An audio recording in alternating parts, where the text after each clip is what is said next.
You just advertised how stupid you are. So a ton of reaction continues to my announcement that I'm going to start covering Candace Owens, and I'm going to do a series, Becoming Candace, looking into her history and then the claims of recent years and the controversy and the lawsuit. And so I have gotten a bunch of comments. I don't think that I've ever generated this much strong emotion before, even with some of the other situations that I've covered, even Johnny Depp Amber Heard. I never want to make the mistake of taking a small minority of people on Twitter, X, and then based on that, making any kind of pronouncement about people who hold particular opinions.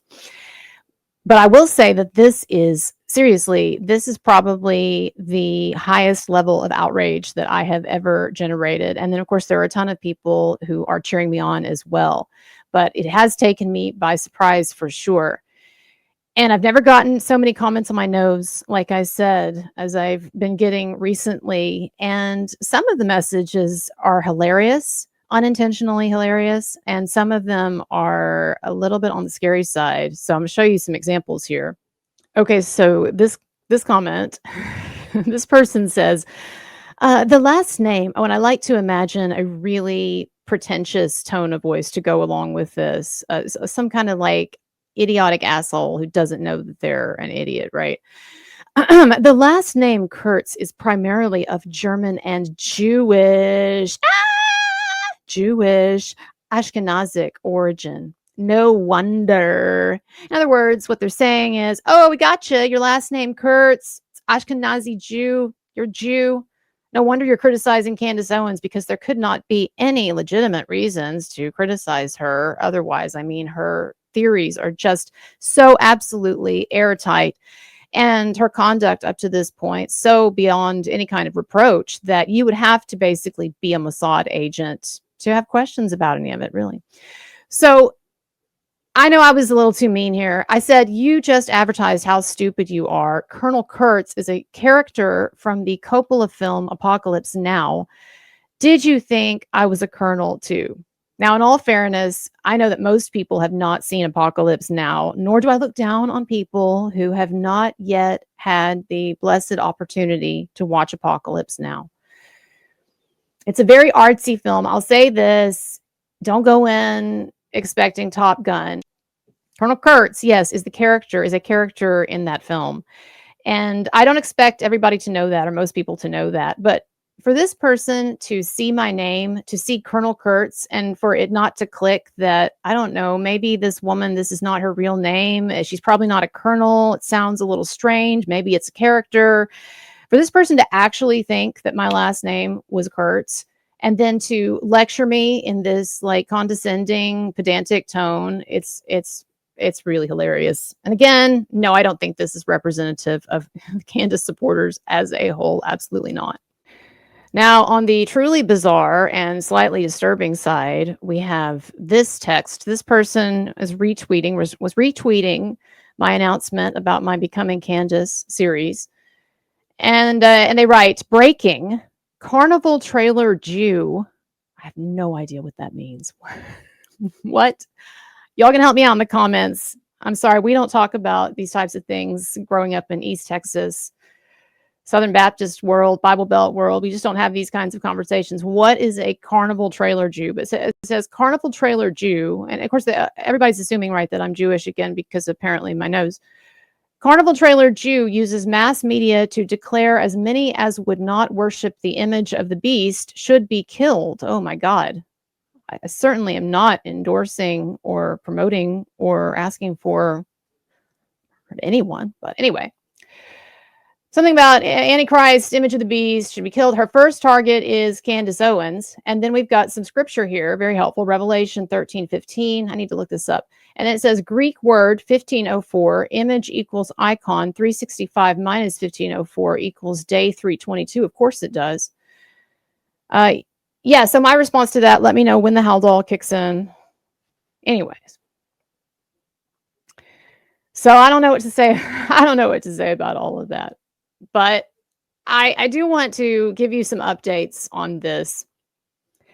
So I'm already working on part 1, and I'm working with someone who knew Candace a long time ago back in the day. And for those of you expecting this to be some kind of really heavily biased hit piece, you might be surprised. I'm going to go where it goes, but this guy, he has good things to say about his experiences with Candace. What is concerning to me so far about her early years in public, in the public eye, is that she's had such wide ideological swings, and one that she even admits occurred overnight.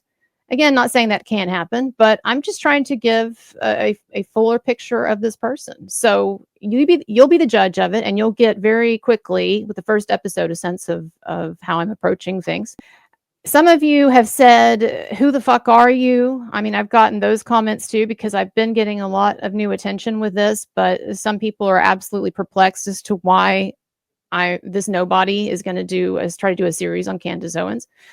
And again, it's because nobody else is doing it. I don't hold myself up as some great paragon of virtue. I can just tell you right now that if you're looking to me to be some exemplar of anything, then you're going to be disappointed. But if you are interested in getting a much fuller picture of Candace Owens and who she is, and talking about some of I see the really significant flaws in the work that she's been doing recently, and also if you're interested in looking at the Macron lawsuit and exploring that and talking about which aspects of it I think are legit and which I don't, it's if any of that is interesting to you, then hop on board.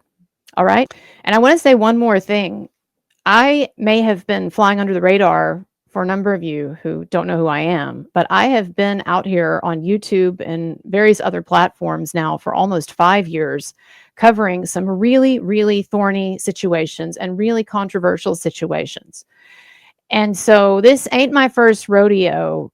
And I have, especially with my coverage of the Marilyn Manson Me Too hoax, the craziest and most extensive Me Too type hoax of the last at least 10 years or so. But what I have been through with that and covering that, and the threats I've gotten, and the things that people have done over the years. Anyway, point is, I have been through all of it. And so I am not going to be deterred by comments about my nose. It's just not going to do it. And you can look into my background and you can look into the work that I've done, and you can see that I have not only not taken any kind of firm position on the Israeli-Palestinian controversy and the war and all of that, other than to say, of course, it's horrible to see images of horrible things happening, right? And this is a messed up, fucked up world, and I'm irate at God for creating it and putting us in this situation. But beyond that, I really don't have any opinions, anything solid related to this controversy. And you can look through, I've done 2 or 3 videos over the past 5 years where I've talked about what happened in October and the terrorist attacks and then the war. And you're just going to be so disappointed if you're looking for some kind of really biased extreme position or anything approaching Zionism or a pro-Palestinian perspective. So, you can have at it, but there ain't nothing there.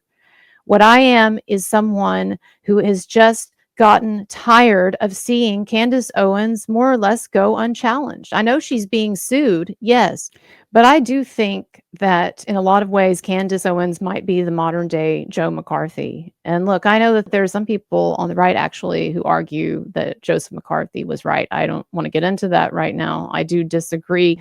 But through most of modern American history, Joseph McCarthy has represented the quintessential witch hunt. And he basically was allowed to run wild in the Senate and drag people before his committee and excoriate them and berate them on TV at times. There were people who even committed suicides because of how just stressful this whole process was and what McCarthy was doing. And I just see, I'm not saying it's exactly the same, and I don't want to get into a historical discussion here, but what I am saying is that I think I see so far so much of that in Candace Owens. And I don't know if she's aware of it or not, or it's intentional or it's unconscious, but I just know that there is something insidious And there's something increasingly problematic about what is going on with her and what she is doing with her platform. I'm not saying it should be censored or anything like that. I'm not arguing that YouTube should yank her or suspend her or demonetize, nothing like that. But in the marketplace of ideas, if she's going to be out there full force putting her batshit ideas out there, then some of us with smaller channels, I think it's not too much to ask for you all to put up with some of us then looking at it for ourselves and coming to our own conclusions and doing our own research on it. And yes, taking a look at Candace. Because when you go out on the kind of limbs that she's gone out on and you're accusing either explicitly or implicitly people and organizations of the most nefarious things, and you are promoting these vast, crazy conspiracies linking Israel with France and possibly with our own government, but maybe not, because she also is asking for the government's help. But who really knows? Consistency isn't important here, right? But she's going to take this vast conspiracy, this, I believe, fictional conspiracy, and she's going to get millions of views pushing it out there for everyone. And we're not allowed to look into her biography. We're not allowed to look at her credibility, to assess her credibility. We're not allowed to do that. I'm not allowed to speak critically of her. Give me a break. And as one of those who challenged Joe McCarthy famously said, "Have you no decency, sir? At long last, have you no decency?" So I hope you understand where I'm coming from with what I'm about to get into. You can look at videos that I've done the last few days where I explain it in greater detail and my feelings at this point and thoughts about Candace Owens. But I'm going to do this. I'm going out on this limb, and I appreciate your support. And as always, this just drives people crazy too. They say, "Oh, you're such a grifter." It just drives them crazy when I mention the tip jar. It just drives them crazy. Why is it? Can I ask you a question, everyone out there? Why is it that it's not a grift and it's okay when Candace Owens goes out there and spends she unspools the craziest, most extreme conspiracy theories, and she has millions of views on her YouTube and she's monetized and she's making all this money? How is that not a grift? But when I scrape up, or when my followers, God bless them, scrape up $25 in a tip jar now and again, that's just a grift. Such a grift. Give me a break. Anyway, my links are below, and I want to take us out here at the end with a little bit of Edward R. Murrow, who famously went up against McCarthy in the media at that time. Stay tuned, everybody. Earlier, the senator asked, "Upon what meat does this our Caesar feed?" Had he looked 3 lines earlier in Shakespeare's Caesar, he would have found this line, which is not altogether inappropriate. "The fault, dear Brutus, is not in our stars, but in ourselves." No one familiar with the history of his country can deny that congressional committees are useful. It is necessary to investigate before legislating. But the line between investigating and persecuting is a very fine one, and the junior senator from Wisconsin has stepped over it repeatedly. His primary achievement has been in confusing the public mind as between the internal and the external threats of communism. We must not confuse dissent with disloyalty. We must remember always that accusation is not proof, and that conviction depends upon evidence and due process of law.